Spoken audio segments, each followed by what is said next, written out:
I'm Robert Shaw, S-H-A-W, Okay. and the Robert is just like everybody else's Robert. And is it, do you still hold the title of doctor, or are you a dentist, Dr. Dentist? Oh, yes. Okay. Yeah, I'm still a dentist. I still have an active license. Oh, okay. I still actually do some work. We didn't talk about any of that, but I'm still a dental examiner. Okay. And I still work for the Dental Commission as a pro tem.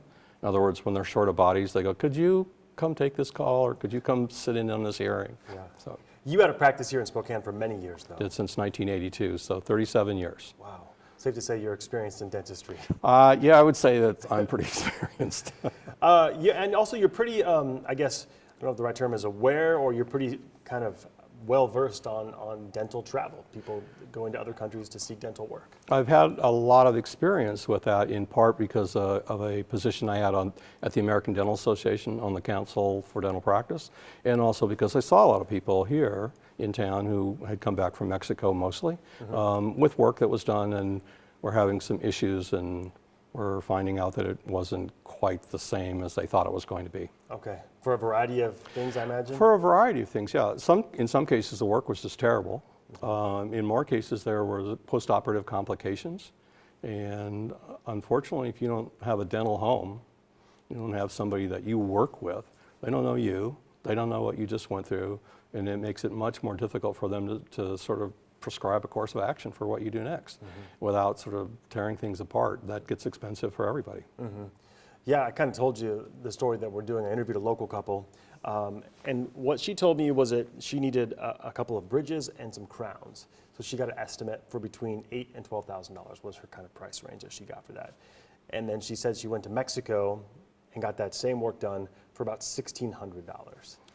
Well, I would say she got a couple of bridges and a crown, and whether it's the same work or not, I mean, that's difficult to say. I think there's a difference between work that's done in Mexico and work that's done in the U.S.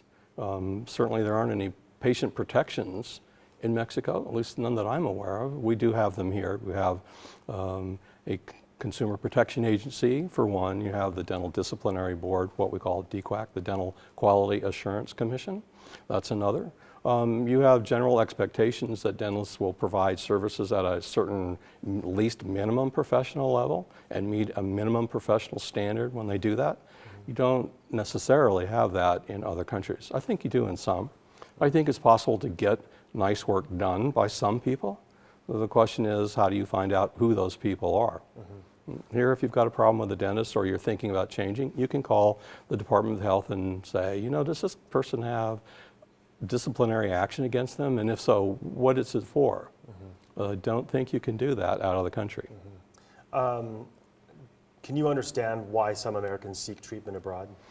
Well, I think there's the big issue is money, and everybody wants to save, and I think in some cases people have such high needs or such low, financial flexibility, they can't afford to get their care, or they feel that they can't afford to get their care done in the United States or in Washington.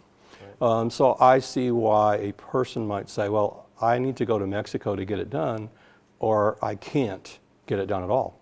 But if the question is, well, I can go to Mexico, I can have a vacation, then we can get a nicer car because I didn't spend it all on dentistry.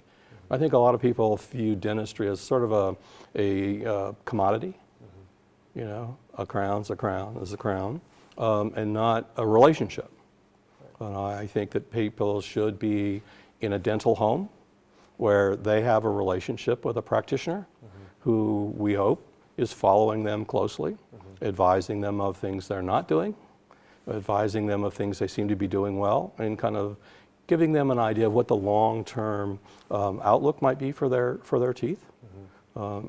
Jack, if you don't start doing this, you're going to have to get a lot of teeth crowned. If you stop doing what you're doing, then we won't have to do that. I mean, that's what we hope you're paying for, because we don't want to get paid for just services. I know it may seem like that, but it shouldn't be that way. Right. And I think to kind of piggyback off the point where you said you think a lot of people view dentistry as a commodity, I think people view like medical care and dental care as different things when really oftentimes it's the same thing. Pretty much the same. I would agree with that 100%. I mean, I had a patient 20 years ago who was saving to get a crown done because she didn't have a lot of finances. And we said, you know, this is how we work around that. We just sort of do this a little bit at a time. We have you save some money, save a little bit more. You keep that in your bank account. And then, you know, in a year, if you're saving what you say you can pay, then you get your crown done. Well, a year later, she didn't come in. A couple of months after that, she came in. I said, I thought you were coming back in July to get the crown done. She said, well, I bought a new pickup. Yeah. So I think we're in the same boat as being a pickup or being a TV set or maybe even being a vacation. Sure. I don't think we're appreciated for the level of care that we render. And I don't think people understand how vitally important it is to have that kind of a relationship with your dentist. As well as your physician. Let's say a good friend of yours, maybe even a family member comes to you and say, hey, I'm going to Mexico, I want to get some dental work done. What No, don't even think about doing that. That would be mine. Does that mean I've never seen good work? I've seen a fair amount of work from Mexico, and I've seen some that's been really good. But I've seen a lot that's not, and I see patients who go down and get work done and then have a post-operative complication. Now, that doesn't mean they went down and had surgery, but they had work done. Let's say the person who had the bridge done went down, got the bridge done, came back, and then the tooth died, and the patient needed a root canal. Doing the root canal damages the crown, and now the patient's looking at a defective-looking crown. And who's going to pay for that? How's that going to get handled? Sure. Well, the patient can't live with the pain. The patient could even die from an infection. So it has to be taken care of, and yet I think we sometimes don't see that there are other costs. There are consequences to the actions that we do. Some of those consequences are relatively unknown to the people who should be aware of them. Right. If there's a person who's just has decided I'm going to get this care done in this particular country for a variety of reasons, probably price being the big one. If it's inevitable they're going to go outside the country for care, are there things they should look for? Well, there are a number of things. One is they should have some sort of an idea of whether the country of origin or that specific area is actually healthy or not right now. You can call the State Department to find out if there are waterborne illnesses in the area that you're going to. You don't want to go get your work done at some place and be swallowing the city water when the city water is not okay, and when the State Department knows it's not okay, or there's a high rate of disease of one sort or another, the flu or any number of other things. You know, we see all kinds of things with hepatitis. Who knows what else is going on? Right. We don't think that same level of problem happens in the U.S. We know it does, but at the same level, maybe not.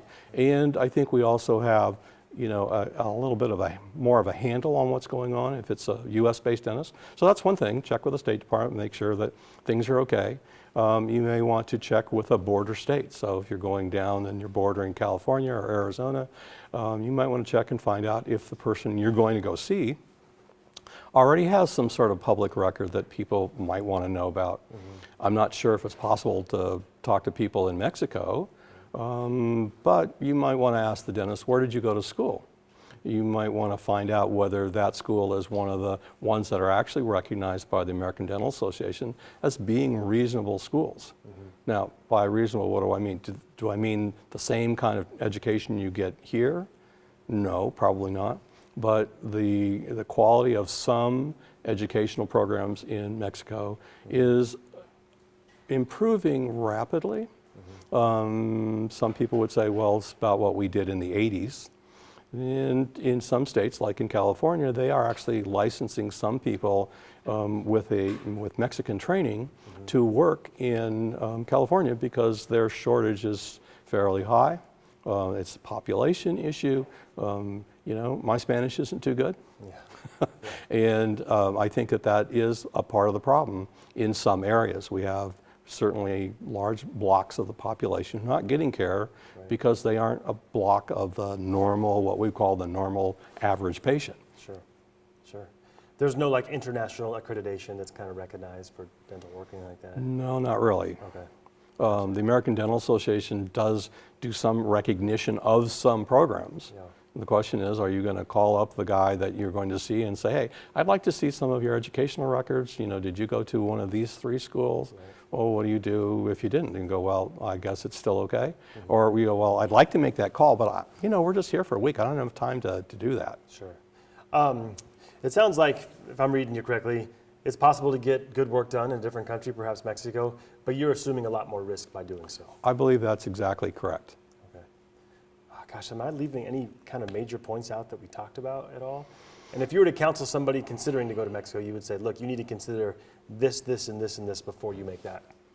I would say that. I think sometimes people make the decision to get their treatment out of the country because they just went to the dentist, they just got an estimate, and they go, holy cow, we could never afford that. You know, I think a lot of times there are ways to deal with that. It depends on the patient's individual situation, of course, but we would hope you can find a dentist who can work with you, make that flexible, and make that a long-range plan where some things which have to be done right now get done, other things which can be delayed a while, get pushed out to sort of spread out the cost of getting care. That allows you to get great care and still stay within your financial budget. And if something does go wrong with that care, at least you're in a place where there's recourse for you. Somebody can fix it, and if the dentist doesn't do something right, somebody can look into that as well.